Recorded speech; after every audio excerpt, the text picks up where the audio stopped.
Ni hao! Hi mga sisi! Samahan niyo ako sa aking mini vlog. Meron ako dito 100 RMB at papunta kami ngayon sa palengke mga sisi. I-challenge ko yung 100 RMB ko. Tingnan natin mga sisi kung ano-ano ang mabibili sa 100 RMB at kung magkano ang matitira. Fast forward mga sisi, nandito na kami sa palengke. Bumili lang ako ng karne na giniling. Nasa halaga na 14 RMB. Kung i-convert mo siya sa peso, is nasa 98 pesos.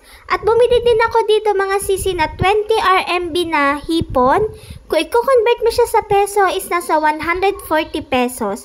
At dito naman sa gulay mga sisi, bumili lang ako ng pechay, sibuyas, at ampalaya. Lahat ng nabili ko na gulay ay nasa halaga na 9 RMB. Kung i-convert mo siya sa peso is nasa 63 pesos. After namin mamalengke, nagpunta naman kami dito para kumain ng almusal. Nag-order lang ako ng dumplings at wonton soup. At bumili din pala ako ng inumin dyan mga sisi, hindi ko lang na-videohan. After namin kumain ng almusal, umuwi na kami dito sa bahay. At bumili pala ako ng isang prutas dito mga sisi, nasa 8 RMB lang. At mga sisi, ito yung natira sa 100 RMB, 26 RMB na lang. Ayan lang mga sisi, yes.